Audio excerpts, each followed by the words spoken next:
try something with you all before getting started with codes and the technical stuff. So let's just get started with some mini game. Now, looking at these options, you have technical skills, opportunities and programs, and then mindset and consistency, right? Which of these do you think matters most when getting started with AI? So I think I have to work on here for a little bit. Now, let's do this. What I want to do is, if you think A is the correct one, raise one hand. If you think B is the correct one, raise your two hands. And if you think C is the correct one, raise your hand with your other hand in your chest, right? So I'll give you like 5 seconds to take a look at this, and then we go 1, 2, 3. What? Now let's go. 1, 2, 3. Wow, it's interesting. So okay, let me just step down. The truth is, it actually depends on how you are on your journey, and that's exactly why we are here today, right?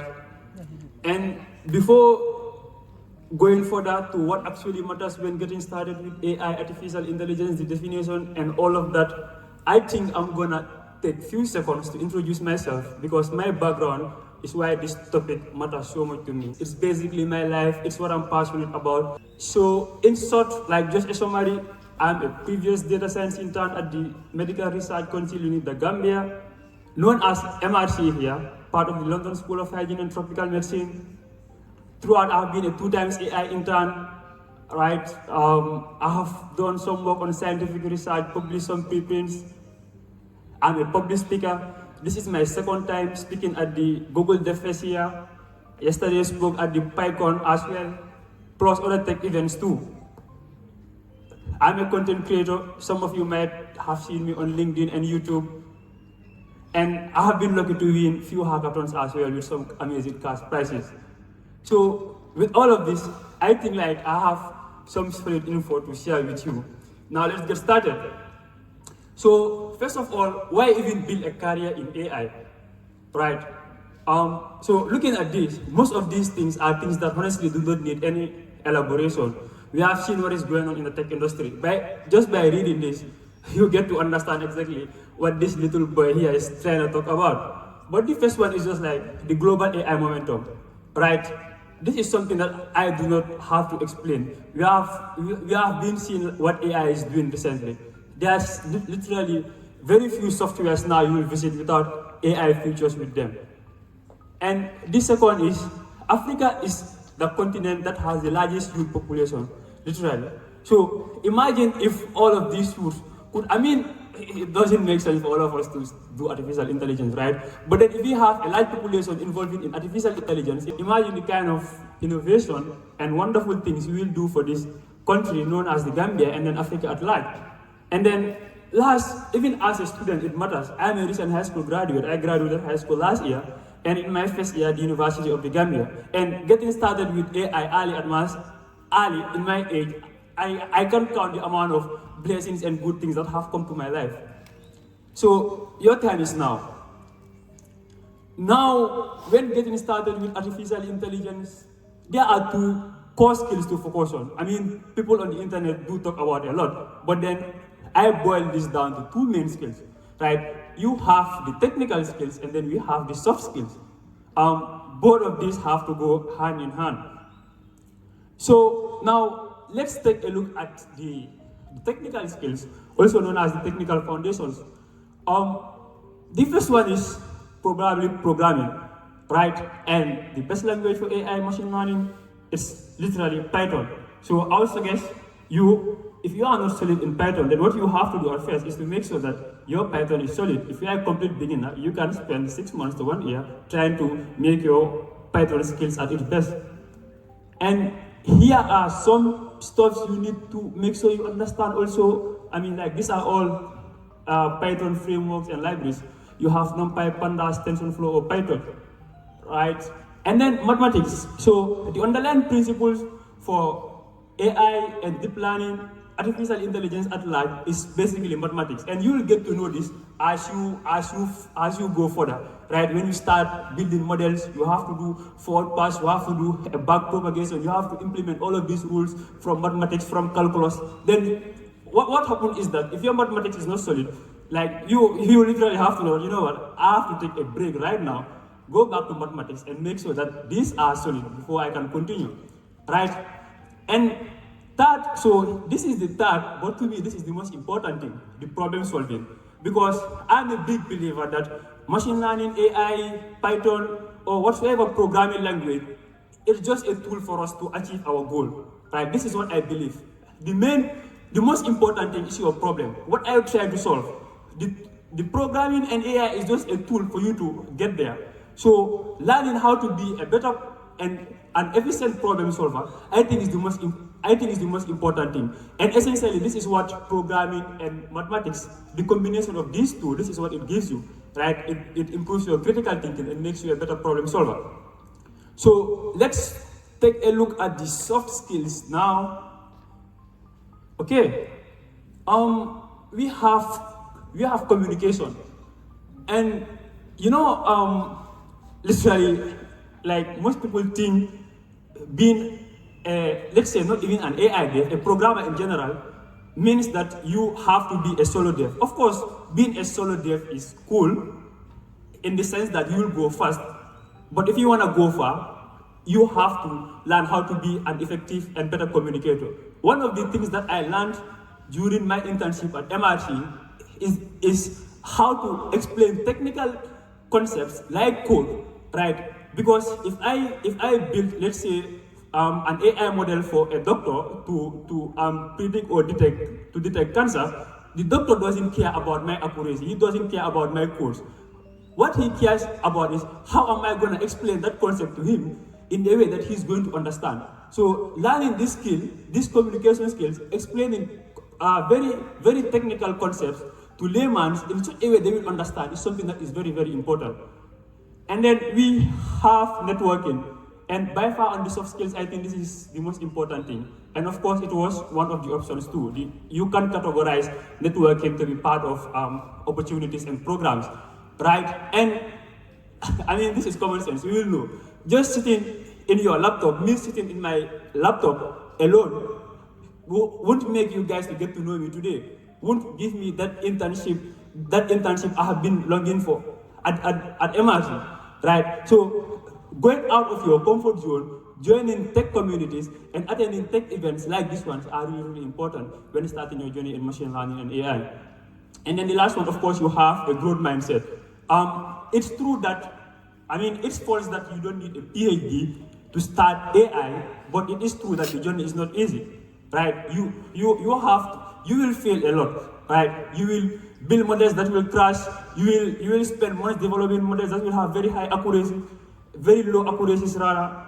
So what happens is that if you are someone who is not a go-getter, someone who gives us early, then of course you won't get to the top. So learning how to embrace failure, staying consistent, and knowing that this journey is a marathon, not a sprint, is really, really important. Okay, so let me see what the next slide has.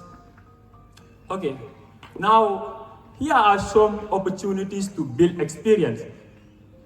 So the first one is open source. So like open source is this concept of softwares, the source code of softwares being publicly available for use.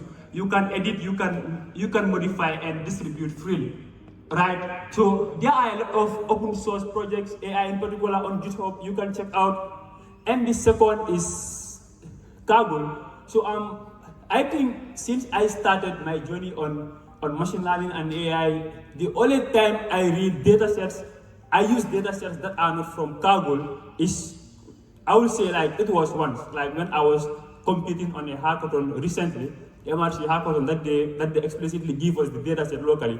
But besides that, because I mean you don't have that time to go around and gather datasets unless you are building real world problems, right? You are building something that is going to be used, like not just for projects and deployment and practice. So Kaggle is I would say, by far best place to find these data sets for use. And then we have hackathons, of course. this was one of my introductions. And hackathons really exposes you and really challenges you outside of your comfort zone. So this year, 2025, I took part in 2 hackathons. I won one. I took second place in the second one. So we won the NASA Space Apps Hackathon with my team. We won second place at the MRCG AI Hackathon. And what this taught me is that if I am at home alone, if I am building a project, an AI project alone, because I am the only one, I am responsible, I can take 6 months to finish the project. But then the maximum of all of our hackathons were literally 72 hours, 3 days, and minimum was 48 hours. So we have to build these complex AI models within 72 hours. And at the end of the day, what do you think that will happen? Like, you have to literally spend the whole day trying to train your models. You have to learn a lot of stuff, right? And then last, we have global programs. So of course, we have a lot of global programs you can try. You have this deeplearning.ai, which is co-founded by Andrew Ng. He's kind of like one of the godfathers of and pioneers of modern artificial intelligence. And we have Google AI and developer programs, and then data science and internships. Okay, so now, of course, the challenge for this is starting a career in AI, the opportunities, right, and then the common pitfalls. So these are some of the common things that a lot of beginners go through. We see a lot of people being stopped from their journey just because of 1 or 2 of these. The first one is chasing trends. Now, of course, everyone is talking about AI, right? You go to YouTube, every video you see is agentic AI, right? You go to LinkedIn, everyone is just bragging about AI. But then skipping the fundamentals and then just hyping over this, following this, in the long run, won't really be good at you. Won't really be good for you, because what happens is that you will be chasing these trends, and this trend. I mean, there was a time in the AI era, computer vision was what everyone was focusing on. Right now, everyone is talking about agentic AI, like AI agents and RAG, right? And there will be a time, probably this will change, right? Because what people are trying to do now, they are tired of using large language models to literally express thoughts. They want to make it something that is in real life. They want to see physics and artificial intelligence, right? So there might be a time you might get to that era. So the most important thing right now for you as a beginner is to make sure that your fundamentals are very strong. Your Python is very strong. Your mathematics is very strong. Your machine learning before deep learning is very strong, right? And then imposter syndrome. So this is something that everyone here goes through. No one can deny. I go through that, you go through that. So this is the feeling of never being enough, right? Going online, seeing your peers doing amazing stuff, and you feel like you are literally dumb, or you feel like you're stupid, right? And one of the ways to prevent, I mean, like, you can't 100% prevent it, right? We are humans at the end of the day. But then one of the ways to minimize this is to cut off the noise. No, like, what you are seeing in real life is always very, very different from what happens behind the scenes, right? And then the last one is ignoring local impact. Now, I'm a very big believer of building AI solutions and systems for our problems here. I do not believe that we have to be in the Gambia here and we're building problems for America or the United States or Dubai, right? What I believe is using our own skills to solve problems that we are facing here. There are countless, I would say thousands of problems here that can be solved by machine learning and AI, right? So these are the common pitfalls.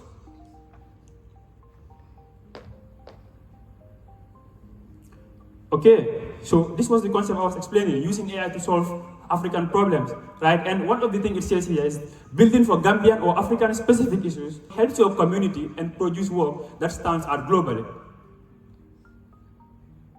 Okay, now you might say, Cherno, you have been talking about using AI to build solutions for the African context, but what do you mean? What are some of the domains we can use AI to solve African problems? One of the problems, so these are 4 I choose, they are literally more than this, but one of them is, 4 of this is this, and then the first one is healthcare, right? Those of you who attended my PyCon Gambia talk yesterday, one of the examples I gave during the beginning of my talk was this interesting story, right? When I was in 6th grade, just before, some months before my 3rd term exams, I caught pneumonia.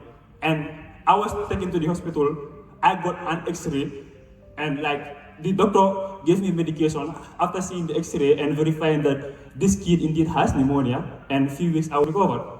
Now, few years later, when I started my journey in this tech space, and then after graduating high school and starting my internship at MRC, one of the projects that I was tasked by my supervisor was to build a pneumonia detection model, right?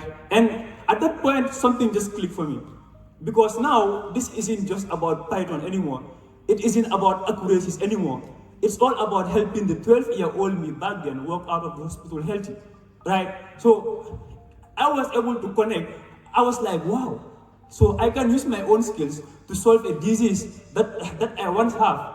So just like the doctor could see that X-ray and tell that this kid indeed has pneumonia, we can feed thousands of data into a computer, and then we program. I mean, not explicitly program it, but then we train it to also recognize the same patterns, right?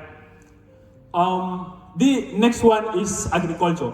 So one of the hackathons I've participated in, so it's two, right? The one we took first place is NASA Space Apps Hackathon, right? And what we built was essentially an urban planner, where urban planners could use our tool to tell when not only urban planners, farmers could use our tool to tell when is the next flood gonna hit, when is the next temperature gonna rise, which month. Now, I'm not gonna leave you here and just yapping about all of these concepts about AI, machine learning, deep learning.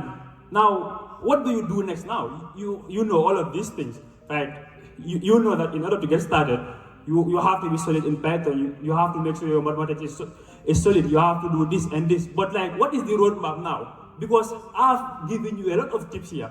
How do we arrange this now? So here's a roadmap I will leave with you guys before we get into some technical session. The first one is start small. So as I was saying, Python, AI, deep learning, all of these tech concepts, these are just tools. They are not the most important thing.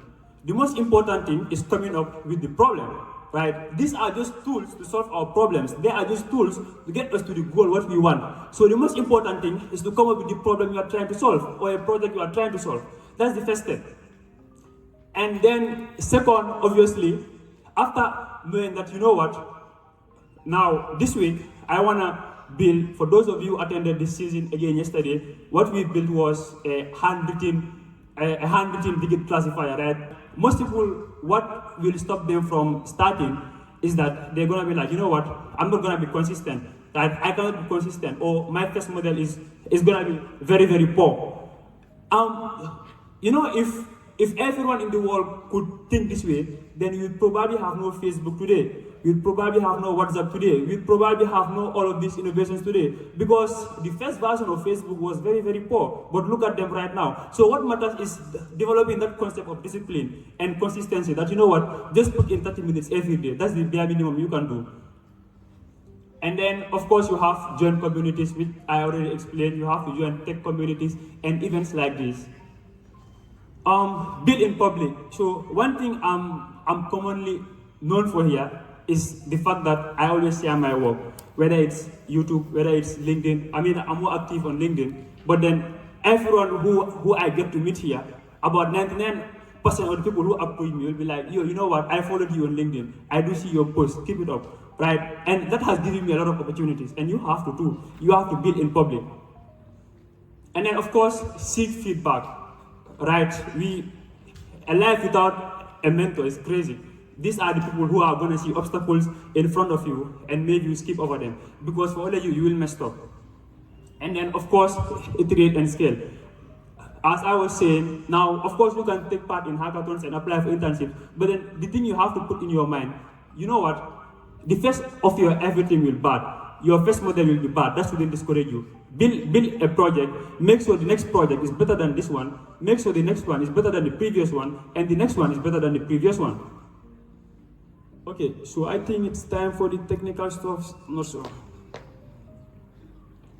Yeah, so let's just do some quick mindset and motivation here. These are the things you have to put at the back of your mind. You have the roadmap now. Now this is the guideline to make sure, this is the guideline to guide you through the roadmap. Always put at the back of your mind that consistency is more important than intensity. Coding for 7 hours today and then spending 7 months again without writing a single line of code doesn't make any sense. The most important thing is spend every day at least 30 minutes writing codes or learning AI. And of course, failures shouldn't discourage you throughout my tech journey. I have a lot of failures, a lot of tech failures that it shouldn't discourage you. It should always motivate you to come back stronger. And then staying curious. So I'm gonna come back to this later on. At the end, this is gonna be at the end of our slide. And of course, find balance.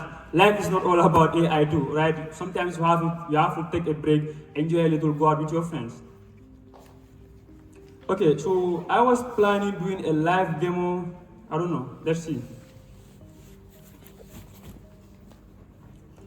So now this is a dogs versus cats classifier, and essentially this is using a deep learning approach to build a model that is gonna classify dogs and cats. I have this set up already. I'm just gonna explain this for you in ways you can understand. Now you have a bunch of steps here, right? So as I was saying, the programming is just the tool. And what you will notice here is there are a lot of stuff that comes in before the programming aspect, right? First, you have to come up with your question. Second, you have to plan where to take your data set from. So these are just steps. Now, in building a dogs versus cats classifier, I mean, this notebook has a lot of codes, but then codes and graphs, but these are the steps in summary. First is we do imports and data pipeline. So the planning is this concept of programming a model in such a way that is kind of inspired with the brain, right? It learns for itself. You do not have to teach it. If you have ever used Python before, right? I mean, you know Python, print hello world, Java system.out.println hello world, JavaScript console.log. If you have used all of this programming language, what you realize is whatsoever you are doing, you have to explicitly program the computer to tell you that you have to do this. Right? We have if else and all of these conditionals. But here is a different approach. Right? This is the concept of deep learning and AI. So we take a data, we feed it into our model, and then we train it in such a way it's gonna learn patterns through the data. That's one. And second, we implement our model. So you have different ways of coming up for your model. You can use a pre-trained model, right? You can build your own model from scratch. I always prefer building a model from scratch because what it does, yesterday the concept I gave was there's a reason why in school we are not allowed to use calculators from kindergarten to grade 9. And then high school we are allowed to use because they want to make sure we develop that critical thinking and problem solving skills. So these frameworks are like the calculators. I mean, in the real world, you do not have to build your model from scratch, right? You have to use existing models for most of the tasks you'll be working on. But then as someone getting started, building your own model from scratch at the beginning will give you the underlying understanding of how everything is going on. So later on, when you are doing your forward pass, when you are doing your back propagation, you're going to be like, okay, so this was what I was programming. This was the math I programmed for back propagation like some months ago. And this is something that I've been like very appreciative throughout my internship. When I came, this was the first thing they do to me. Before allowing me to use any pre-trained models, they first tasked me to build my own deep learning model from scratch. And then of course, you have been hearing this concept of using GPUs, and it's right, Colab has GPUs, I'm gonna use some GPUs. I used some GPUs to build this project. And then we're gonna have model evaluation. So now, of course, you're gonna have your data set. This is a data set of 25,000 images. So we have about 12,000 dogs, 12,000 cats. Now what happened is, now I'm gonna ask you this. If I am a teacher, right, and you guys are my students, don't take this practicality, like it's just a theoretical perspective, and you guys are my students. If I came today and give you guys a test, and all of you guys happen to see the test, and I see our exam is next week, if I came on the day of the exam and repeat the same question for the test, what do you think will happen? Can someone try? We all pass now. Everyone will pass, right? But now, if we have been learning this for 3 years, let's say this is a high school, you have been learning this way for 3 years, and now one day you guys have to go and sit for your WAS. What do you think will happen? Some will fail. Do you think only some will fail? I mean, probably majority will fail, right? So this is the concept now. You don't feed your entire data set into your model. You split it, right? Because if you use everything for training, what will happen? Your model already knows this data. It has been trained on this data. It memorizes this data. What happens now? Any day you try it on new unseen data, it won't generalize. It won't perform better because it is not used to this concept of being trained on new unseen data. So this is why we do this approach of training and of training and validation. So we have a specific data set for training, one data set for validation, and one data set for testing. And then of course we gonna have this concept of grad camp visualization. Now a doctor doesn't care about the story I gave about pneumonia, right, some minutes ago. The doctor doesn't care about if my models get 98% accuracy. The doctor cares about how is my model coming up with these assumptions. So this is where we have concepts called grad camp, and what happens is that if you are building, let's say, for this case is a dog versus cats classifier, the grad camp is gonna show us, it's gonna label maybe in reds, in greens, in blues, exactly what part of the image does the model think is a dog, or like what is it focusing on to predict that this is a dog, right? And then of course finally we have to deploy it. So this is in summary of what everything I've explained here. The first thing is the import. So these are all of the stuff you have to import, and we are gonna use Python. So you have Python, you have TensorFlow. Python, TensorFlow are both deep learning frameworks. Now after that you have to import your data set. So this data set was developed by Microsoft, right? It has 25,000 images, 12,000 of dogs, and 12,000 of cats. And then you have to import and unzip it because it's a zip. And what you have to do now, you have to specify the directories to store it locally on your local storage on Colab. And then of course, now we have these are concepts of transform and data loaders. Now, Serif is the co-chair here, right? If Serif come up to me and he has 20 bottles and he's like, okay, Cherno, I want you to take all of these bottles here to the next room there, those people want to drink. Don't you think it's a stupid idea if I have to take one bottle, go, come back, go? It's literally stupid, right? So we have this concept called transforms and data loaders, and essentially what this is, now when we are passing the data through our model, the data is not the only thing the model needs. It needs a lot of like a lot of other factors. So now we have to put all of these things in one bag, just like how I'm gonna take this bag here, put all of the bottles, the same way I'm gonna take it to the next room, is the same way our model is gonna take all of this and put it in one class to make sure that anytime we are training our model, it's gonna call all of them and it's gonna pass through our data set. Basically, I'm trying as much as to not be technical and explain it in such a way you guys will understand. And I hope I'm doing better at that. So, I mean, we have to filter out images. So we have this concept of RGB and grayscale images. RGB images is any image that is not grayscale, red, green, blue, right? And grayscale images are just like black and white. So in machine learning, deep learning, RGB images expect 3 input channels, and then grayscales expect 1 input channel. Okay, so this is all that, yeah. Now, after we do our data cleaning, because this data set has some images that are not corrupted, because when we try to resize them to make sure all of the images are equal, of course, some are gonna be distorted. Now, if we filter out of that, now we're gonna have a training data set, keep in mind, not a validation data set. This is the data set we'll be using specifically to train our model on, 19,000 images, 997. So meaning about 6,000 now is gonna be split for validation and testing. So the validation data set is 5,000 and then 1,000 maybe for testing. Now we are running this on a Colab GPU. Now this is the interesting part. This is the part I love most. This is where now we build our actual model now. The concepts of models that you have been hearing of, this is how to build it. Now, I try to make sure that this, coming up with this here, I'm not using any pre-trained models. I'm not using ResNet, because then if I were to tell you that, okay, I just have to import ResNet and call ResNet, then you guys would understand what is going on behind the scenes.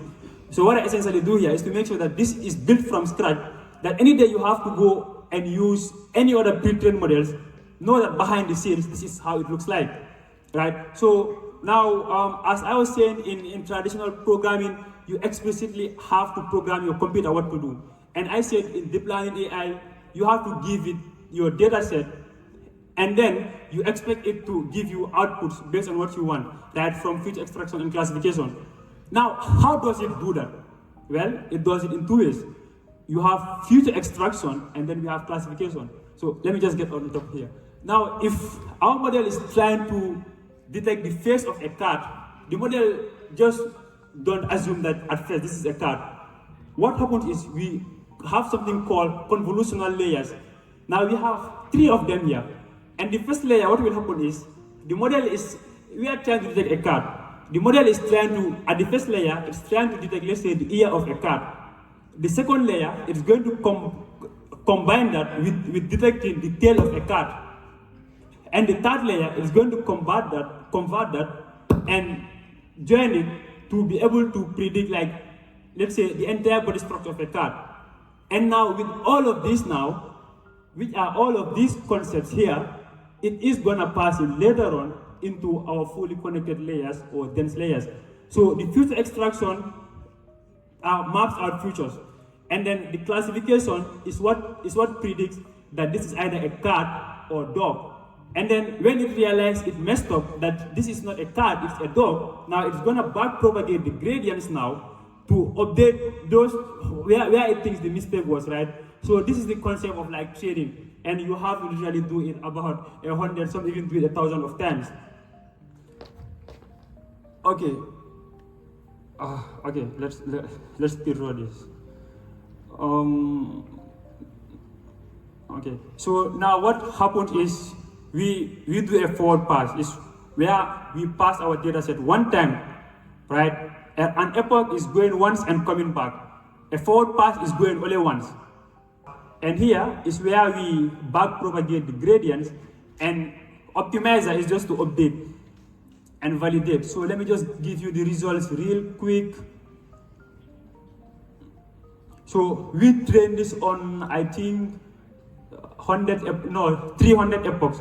But there's this concept of early stopping. So early stopping, we don't want our model to overfit. This concept of early stopping is like this scenario that if your model is not improving, if the accuracy is not improving, let's say for about 5 times, it's gonna stop training, because it means our model is not learning anything now. So the early stopping was at epoch 58. Now let me just show you the graphs. So this is what it looks like. So now we can see our training accuracy has a lot of noises, right? Because this is what we expect. It is increasing, and this is what we expect. Now the validation accuracy, which is the one in the tiny red line, we see it kind of fluctuates. It kind of goes up, goes down. But then overall, the overall structure is that it is going up. And then if you notice finally where the early stopping stopped, it started to decrease. So the early stopping just cut it off. And of course, we also have now our accuracies, we expect it to be going higher. If you are training a model and then your accuracy is going down, then know there's something wrong. And in opposite, our losses, we expect it to be going down, right? As low as possible. And this is what we are able to achieve here. And as you can see, as our loss is trying to go up now, the early stopping automatically cuts it off. Now let's visualize some of the images and see how well our model is doing. So this is the first image. What image is this? Cat. And our model predicts that this is a cat, and it is 92% confident that this is a cat. The second one, it predicts that this is a dog, and it is 97% confident.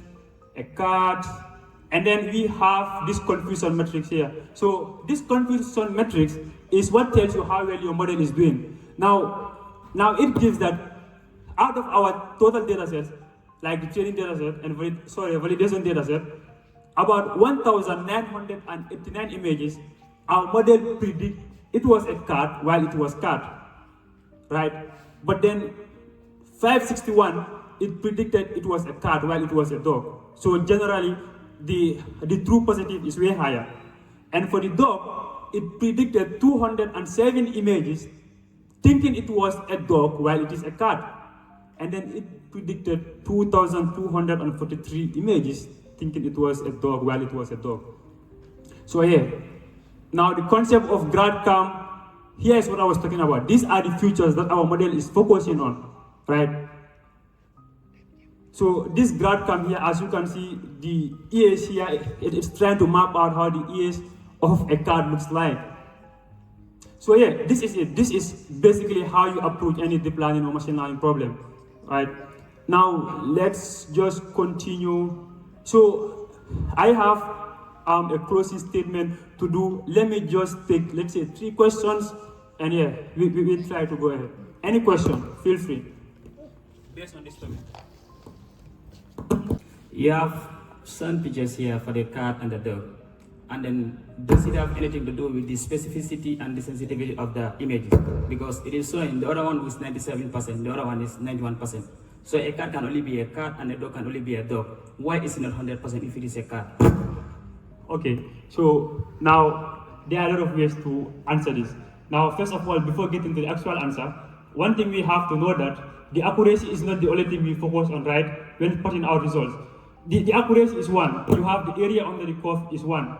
The sensitivity, as you mentioned, is one. The precision is one, is another. The recall is one. The F1 score, all of these are factors we consider, right? But now, when a doctor is trying to see if the 12-year-old me, my long back then, the story I gave, if I had pneumonia, now do you think the doctor will focus more on the accuracy or more on the GradCam? So keep in mind, I say the GradCam is what labels what the area it is thinking has pneumonia. So for the doctor, do you think the doctor will focus more on accuracy than the GradCam? Which of them do you think? To me, I think it's accuracy. Okay. I mean, with all Jesus said, that's wrong, right? So I named you about 7 stuff we have to focus on. We have accuracy, precision, recall, GradCam, blah, blah, blah, and all of this stuff.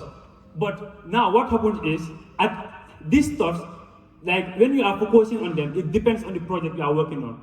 On some kind of projects, you focus on the accuracy. On some kind of project, you focus on the GradCam. Now, a cars versus dogs, I mean, it's not something that is gonna come and destroy lives. I'm not dumb, I can see, right? The moment I see this model predicts an accuracy of 97%, and then it's a car, what do you think? Obviously, I'm gonna believe. But then for pneumonia, when I can't just trust an accuracy that is telling me the lung has an accuracy of 97% when I'm not seeing the GradCam. So it actually depends. In some projects, you focus more on the F1 score. On some projects, you focus more on the GradCam. On some projects, you focus more on the accuracy. And the accuracy is just telling you the percentage of the total predictions. I hope that answers your question. Okay. Really? I think I will also ask one question. Okay, yeah. Myself. So you mentioned about early stopping. Can you explain it in the context of the bias variance trade-off? And also you talked about validation. Can you talk us through some of the types of validations, cross-validations precisely, like stratified k-folds, leave one out cross-validation, leave many out cross-validation? If you can explain that, and also talk about early stopping in the context of the trade-off between bias and variance. Okay, thank you, sir. That's a wonderful question. So now, first of all, what is early stopping? Early stopping is this concept. Now, what happens is when you are training a model, and then the model is trying to learn as much as possible, right? Let's continue. Okay, so the model is trying to learn as much as possible, right? What happens is there comes a certain amount of time that it has learned enough, and going further will just make it to be memorizing the data set.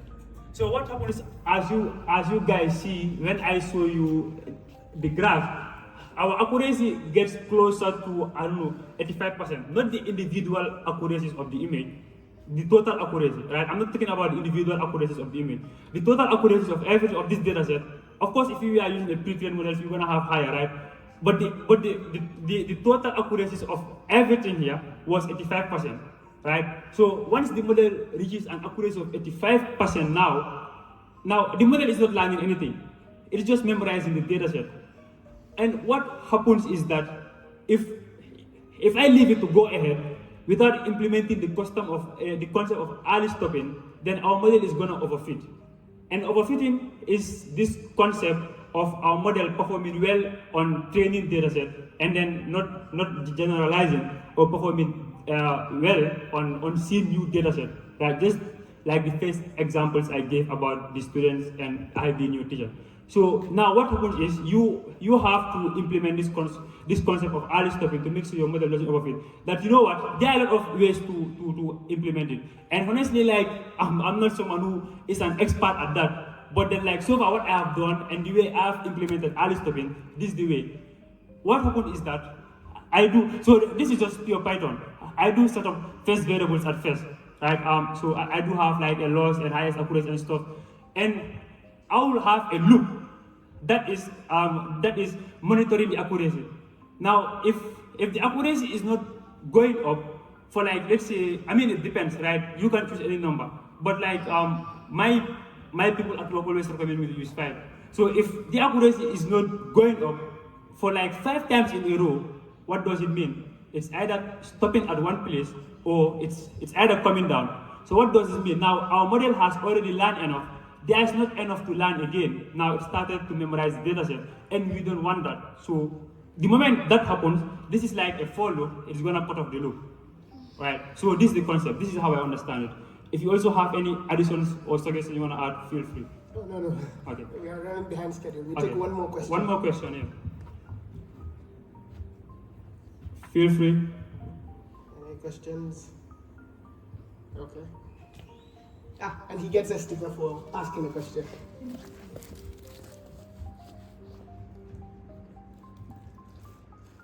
You can continue. Oh, I was waiting for the sticker.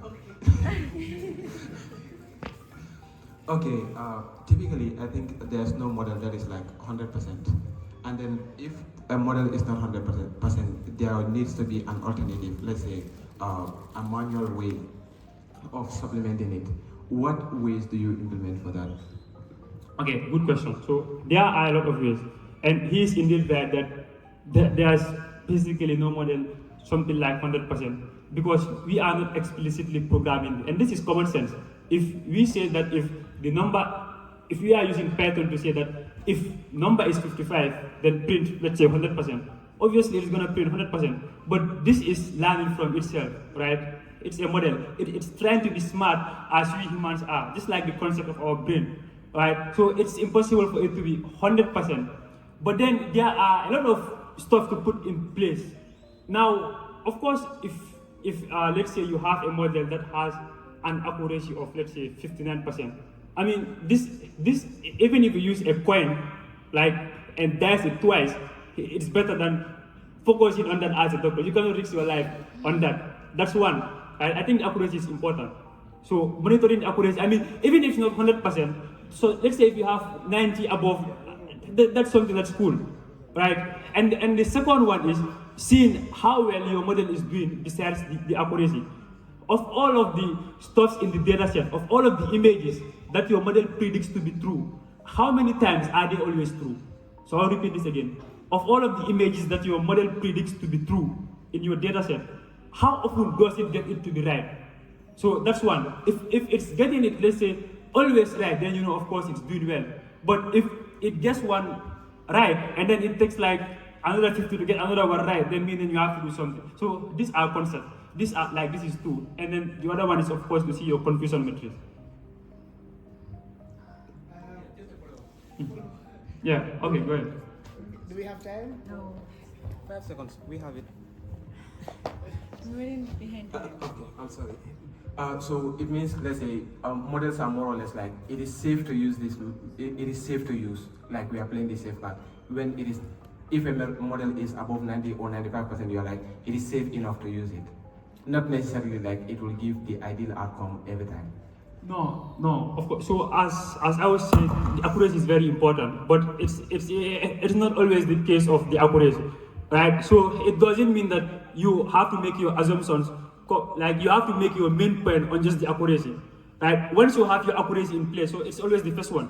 Once you have your accuracy in place, then you also have to go further to see all of the other things. If all of the other things are not aligning, but your accuracy is aligning, then meaning you have to step back. You cannot trust just the accuracy, right? So it's all of these factors I'm talking about, combining them, that gives us these concepts now and these models that we are able to trust and use. So, okay, that's the last question.